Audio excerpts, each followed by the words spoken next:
Hello. I've been thinking about how sometimes, uh, I can feel hopeless about a situation. Like there's nothing that I can do to change it. But that's actually not true.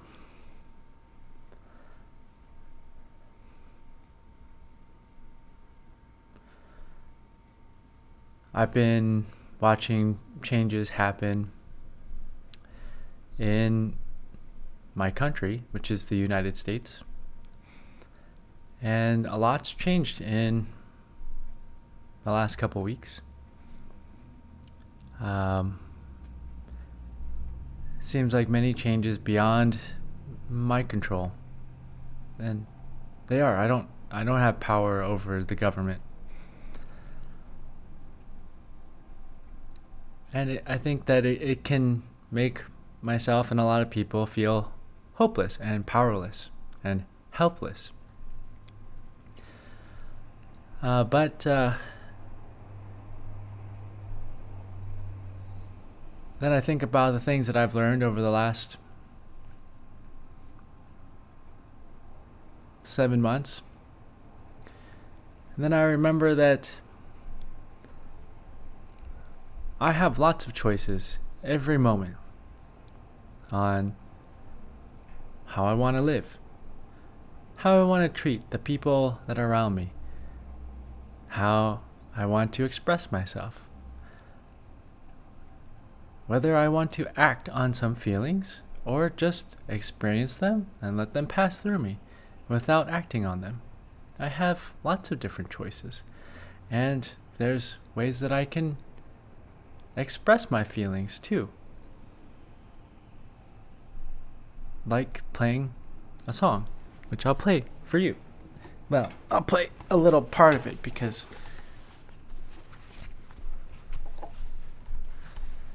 it's somebody else's song, so I'll just play a little part of it.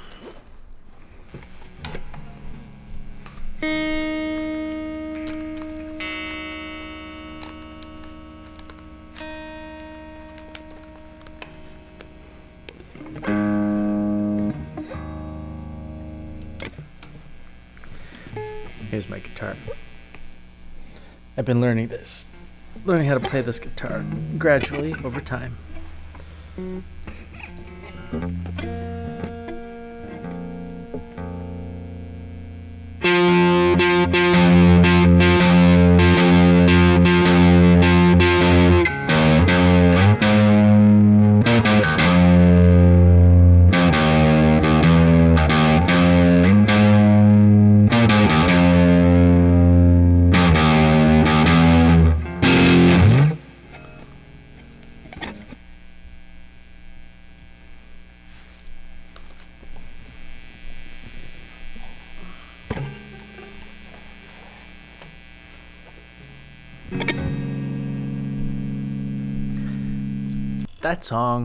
That song gives me hope. So that song is Rage Against the Machine song called Bulls on Parade. It's made by a band that I like a lot. They make songs that give me hope because they let me know that there's people who see what I see and who are distraught or angry about it and want to talk about it and make art, make music. Their music's really good. I like it, and their lyrics are so powerful. The lyrics about that song are about the civilization we live in, particularly the military-industrial complex of the United States, and how so much money has gone into weapons and killing, but not to things that people need, like clothing and shelter and food. And that in order for that system to continue, you have to destroy the education system. You have to turn the library into rubble. And you don't need to burn the books, you just remove them. You make the mind a cemetery, and that's how this system continues. Well, that song gives me hope because I know that there's people that care about other people. They care about how we're all living.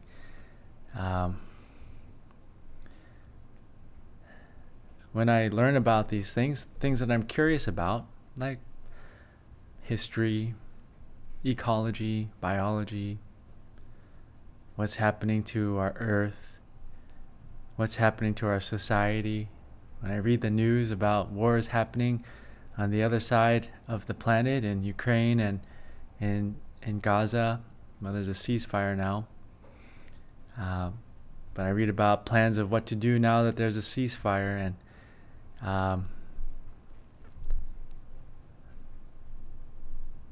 there's some really heavy stuff happening. And I wonder what can I do? What can I do with all of this? I can't.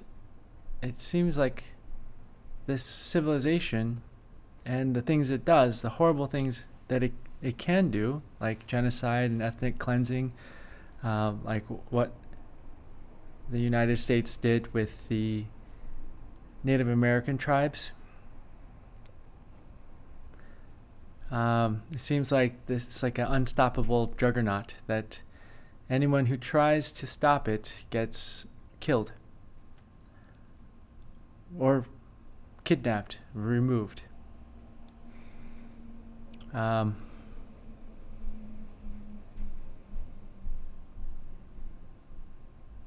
It seems like this juggernaut wants to kill everything, including itself, but maybe not consciously, because this juggernaut is heading to killing pretty much everything except for maybe some plants and bacteria and fungi, maybe some deep sea worms living near like hydrothermal vents, but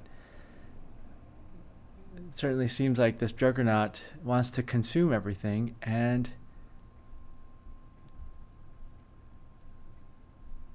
end life.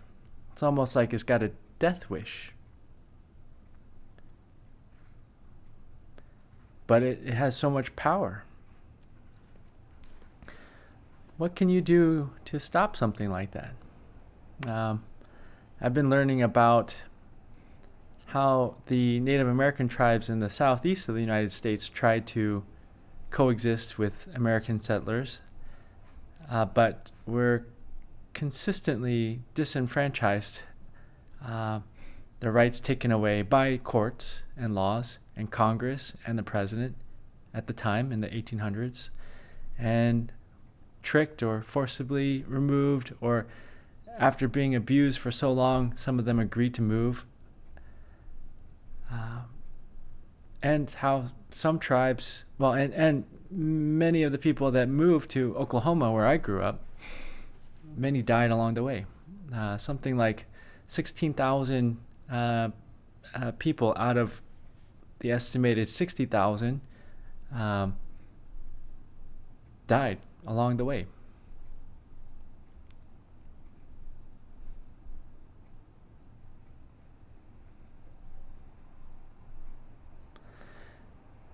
Now, there are some stories that give me some semblance of hope. The story of the Seminoles kind of gives me a little bit of hope. Not that much, but some. The story of the Seminole tribe in Florida. They're the only tribe that did not sign a treaty to be relocated.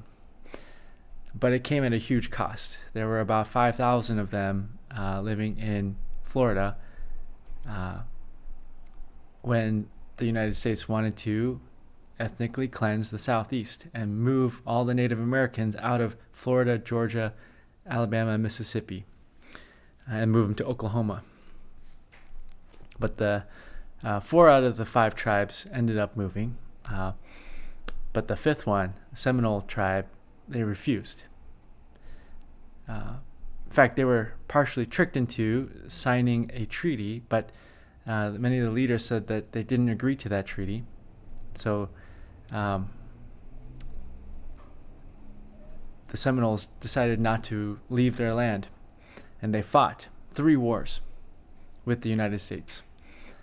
And the second war lasted 10 years, and the Seminoles fought a guerrilla warfare, and it cost the U.S. government, in today's dollars, $600 million. That's a lot of money.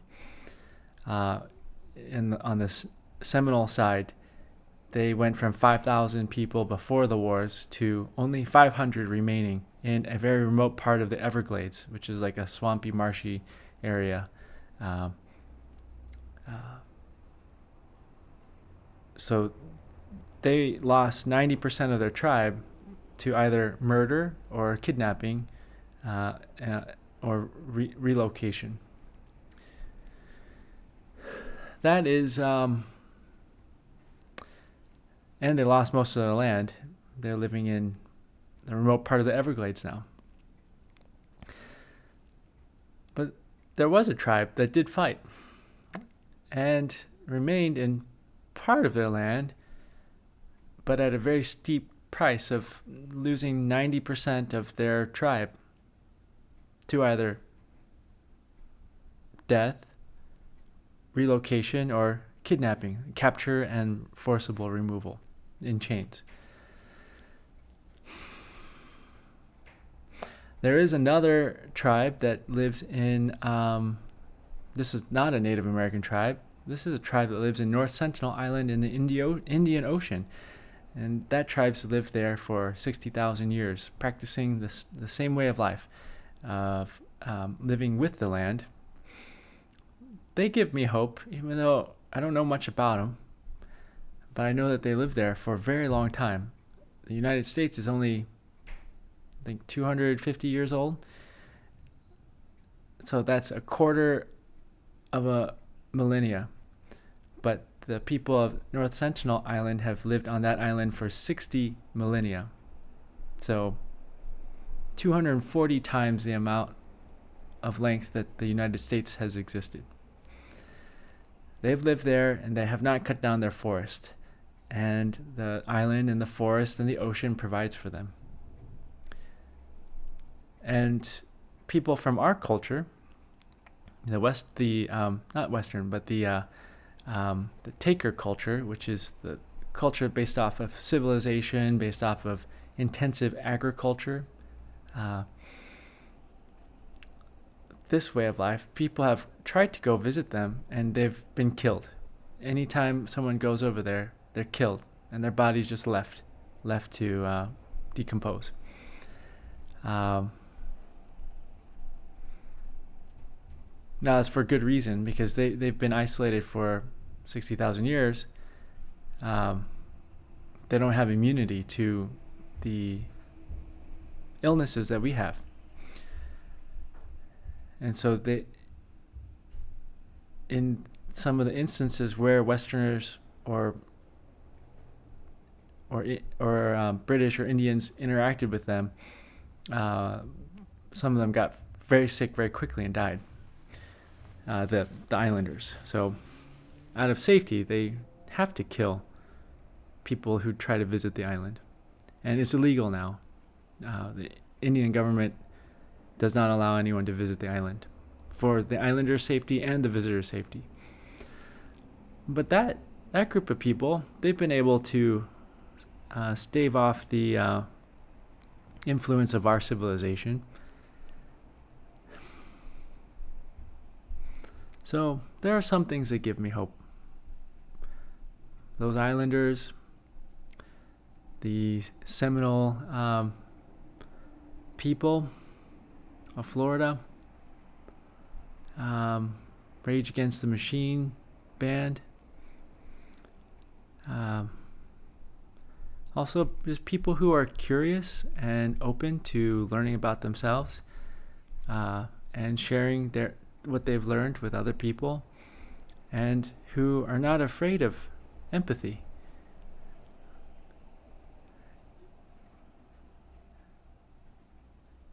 I find it so strange how some people today, they react so violently to people who want to empathize and want to understand and coexist.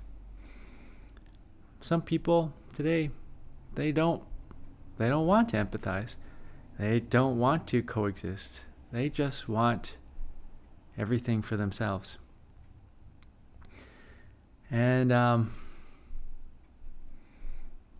I've actually, this has kind of been a theme that's run through a lot of my videos, is what do you do? What do you do when you live in a village and there's people in the village that want to hurt the other villagers and divide people and make them feel helpless and hopeless and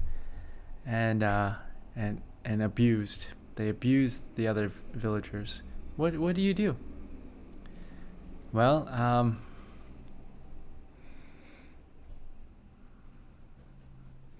I think the main thing that I want to do is be aware and be mindful. Be empathetic to an appropriate degree with people that care about me and love me too.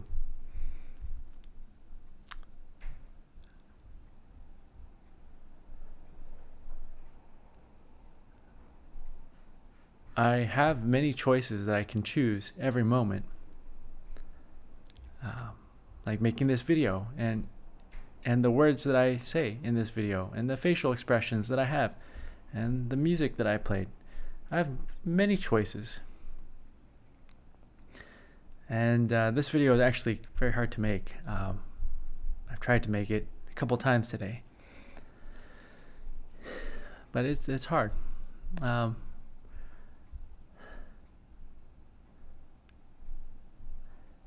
I feel like I live in this juggernaut that wants to kill everything. I'm part of it, but I try not to be part of it.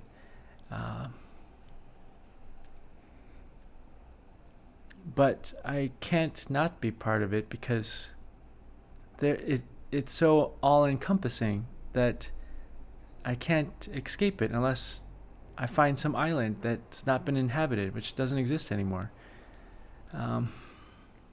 Yeah. And I know that there's people out there that feel the way I do. There's a lot of people on this channel that feel the way I do. They comment on it.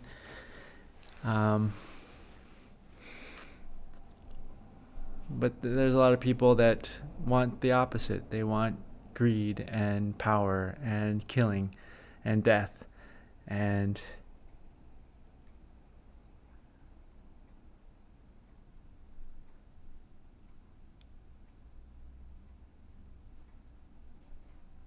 I don't know how to stop them.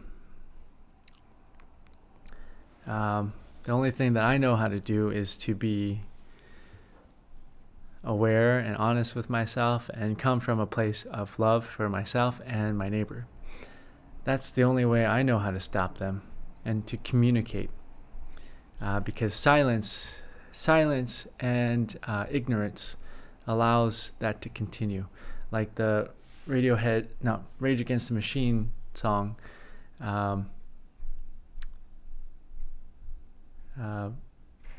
When you turn the library into rebel, then the mind becomes a cemetery, and that you don't have to burn the books, you just remove them, and that allows the contracts to keep going.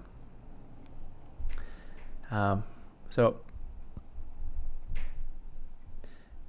in a time like this, I think it's important to stay centered, be mindful of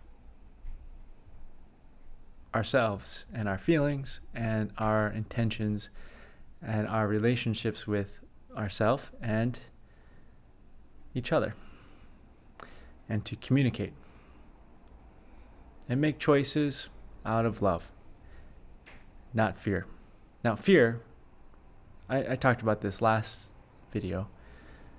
Fear is actually a necessary ingredient to make good choices. If you are completely fearless, you're going to make bad choices. Like people that don't have pain, there are some people that don't have pain in their body, that genetically just lack the capability of feeling pain. They die early because they get all sorts of injuries that they can't feel. I've had one patient who had that, and his joints were all messed up because he couldn't feel pain, but he was able to do pretty amazing things like kayak from the Atlantic Ocean to Lake Superior, Great Lakes, like upriver. I'm just like, what? And he's like in his 80s or 70s. But if I lacked fear completely, if I was fearless, I would I would make a lot of bad choices. Like there's a trail here in the mountains that has rattlesnakes. On the other side of this mountain range that I live next to. And if I didn't have the appropriate amount of fear, I would get bitten by one of the rattlesnakes because there's several of them on the trail.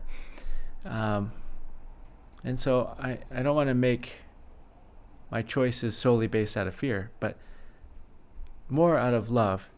But having some fear is necessary to make good choices. Yeah.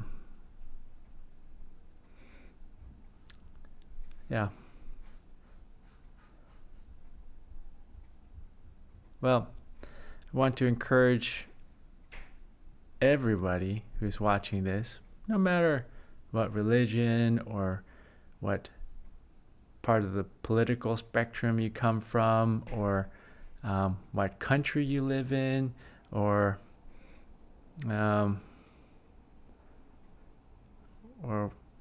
what your favorite book is, or what your favorite color is, what your favorite animal is. It doesn't matter. Everybody. I encourage everybody to stay true to yourself. Really be honest with yourself and love yourself and love your neighbor too.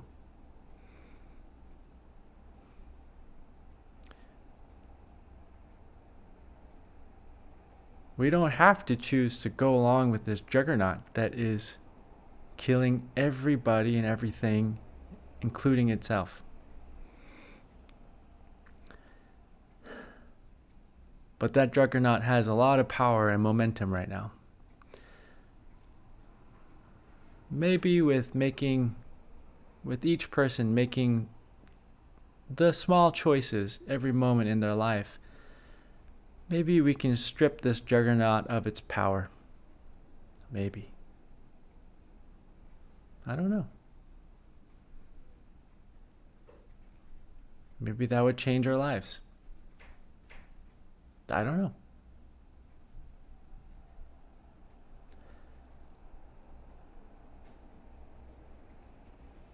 Maybe. Well, I hope you have a good day or evening wherever you are.